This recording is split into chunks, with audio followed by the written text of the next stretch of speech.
You are not lazy, you are not weak, you are not broken. You are under attack, and the scariest part, you don't even feel it happening. The moment your eyes open in the morning, the war has already begun. Your phone is waiting. Notifications are lined up like soldiers at a gate. Endless content, endless noise, endless stimulation. All of it ready to flood your mind before you've even taken your first breath of the day. And before you realize what's happened, your mind is no longer yours. This is not an accident. This is not coincidence. This is engineering. Billions of dollars, thousands of the world's smartest people, years of psychological research, all of it deployed with one single goal, to capture your attention and never let it go. Every scroll is designed. Every notification is calculated. Every autoplay, every algorithm, every red badge on an icon, each one is a carefully crafted hook designed to drag you back in. And the more you give in, the weaker your ability to resist becomes. This is the new battlefield, not in some distant war zone, not in some boardroom or courtroom. The battlefield is inside your own mind. And right now, most people are losing badly without even knowing the war is happening. They think they have a motivation problem. They think they have a laziness problem. They think they just need a better morning routine or a productivity app. But the real issue goes much deeper. They have lost control of their own attention. And once your attention is gone, everything follows. Your discipline crumbles, your goals drift further away, your potential starts quietly slipping through your fingers, one distraction at a time. Cognitive research makes this terrifyingly clear. Every single time you switch tasks, every time you glance at your phone, every time you break your concentration, your brain pays a cost. Scientists call it attention residue. Your mind doesn't just snap back to the task, it lingers. It fragments, it loses horsepower. It can take up to 23 minutes to fully regain deep focus after a single interruption. 23 minutes, gone, for one notification. But here's the part that should genuinely alarm you. This isn't just temporary damage. Over time, your brain adapts to the distracted state. It begins to treat distraction as normal. And then, this is critical, it begins to crave it. Silence starts to feel uncomfortable. Deep work starts to feel unnatural. Anything that requires sustained, difficult effort starts to feel like a threat. Your brain has been rewired, quietly, gradually, without your permission.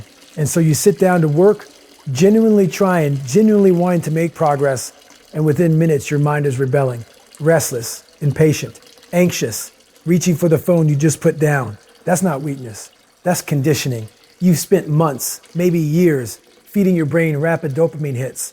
And now anything slow, anything hard, anything that doesn't deliver instant reward feels wrong, feels painful, feels like something to escape. That is the trap.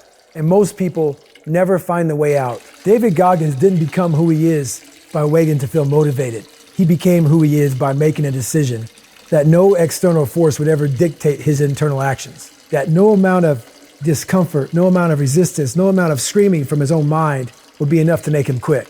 And in today's world, that principle isn't just inspiring, it is survival. Because the distractions are not going to stop. The apps are not going to get less addictive. The algorithms are not going to start caring about your focus. The world is not going to pause and give you space to find your discipline.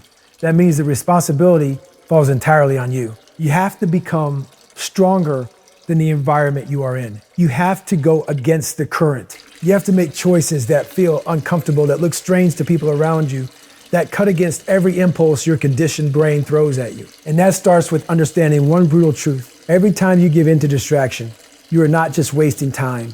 You are practicing weakness. You are teaching your brain that it does not need to stay focused, that it is allowed to escape the moment things get hard.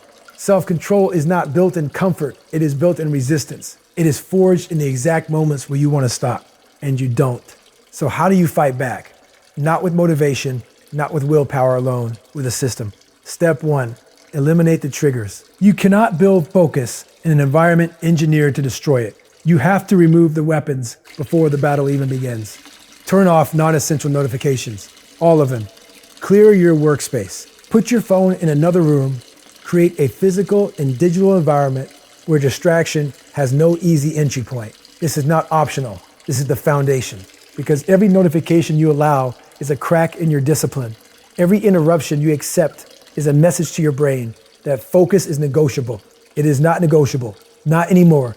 Step 2, train your attention like a muscle. You do not go from 0 to elite overnight. That is not how the brain works. You train it progressively, deliberately, consistently. Start small, 10 minutes of complete, unbroken focus. No phone, no tabs, no multitasking, just one task. It will feel uncomfortable. Your mind will wander. The urge to check, to switch, to escape will hit you like a wave. That is the training. That resistance is the resistance. Every time you feel that pull and choose to stay anyway, you are building something real. You are strengthening neural pathways. You are teaching your brain a new normal. Add 5 minutes each week, build to 30, build to 60, build to 90 minutes of deep, locked-in, distraction-free work. The science is clear. Focused repetition literally rewires the brain. The ability grows, the discomfort fades. One good session means nothing. One productive day changes nothing. This is a daily commitment. Step 3, tolerate the discomfort. This is where most people fail, not because they lack intelligence, not because they lack desire, but because they refuse to sit with the feeling of discomfort that real focus demands. They want clarity without the struggle. They want discipline without the resistance. They want the result without the process. That is not how this works. Focus requires you to sit with boredom, to push through mental fatigue, to stay in the chair when your brain is screaming for stimulation. And your brain will scream. It will manufacture excuses. It will convince you that you need a break, that you've done enough, that you'll be more productive after just one quick scroll. Don't believe it. Push through. Stay locked in, because on the other side of that resistance is something most people never experience. Deep, uninterrupted focus. The kind where hours feel like minutes. The kind where real work gets done. The kind where you finish a session and feel something rare, genuine satisfaction in your own discipline. That is where greatness is built. Now everything comes down to one word: control. Not control over the world, not control over other people. Control over your own mind in a world that is spending billions of dollars every single day trying to take it away from you. Because here is the brutal, simple truth. If you cannot control your attention, you cannot control your life. Every goal you have, every dream you are chasing, every version of yourself you are trying to become, all of it depends on your ability to focus, to stay present, to resist the pull of what is easy in favor of what is necessary. Most people will never do this. They will stay reactive. They will stay distracted. They will stay stuck in the loop, constantly busy, never progressing, scrolling through other people's highlights while their own potential quietly fades. But not you. Not if you make the choice that is available to you right now. You stop seeing distractions as harmless. You start seeing them as threats. Every unnecessary scroll is a tax on your future. Every lost hour of focus is a dream deferred. Every time you hand your attention over to an algorithm, you are letting someone else write the story of your life. That ends today. You create rules, you follow them without negotiation. You decide when you work, how long you focus, and what you will not allow into your environment. And when your brain pushes back, and it will push back, you hold the line. Not because it is easy, because you decided. Once you build this level of self-control, something remarkable happens. Your productivity increases, not slightly, but dramatically. Your confidence grows because you finally trust yourself to follow through. Your ability to execute improves in every area of your life. You stop starting things you never finish. You stop drowning in distraction and calling it rest. You become someone who gets things done, consistently, relentlessly, without needing extern. Our pressure to move, that is power. That is real freedom.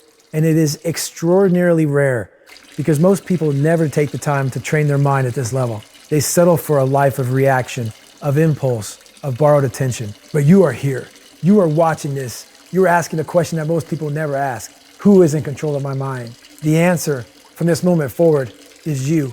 You will slip. You will lose focus sometimes. You will have days where distraction wins. That is human. But the difference is you come back, you reset, you refocus again and again until there's no longer something you practice, but something you are. Because self-control is not a single decision. It is a repeated action. And every time you choose discipline over distraction, you are building the person you are becoming. So from today forward, pay attention to your attention. Guard it like it is the most valuable thing you own. Because in a world full of noise, the ability to focus is the ultimate superpower. And those who master it will rise, while everyone else stays lost in the scroll. If this spoke to you, subscribe, hit the like button, and turn on notifications. Because we drop content designed to sharpen your mind and raise your standard. See you in the next one.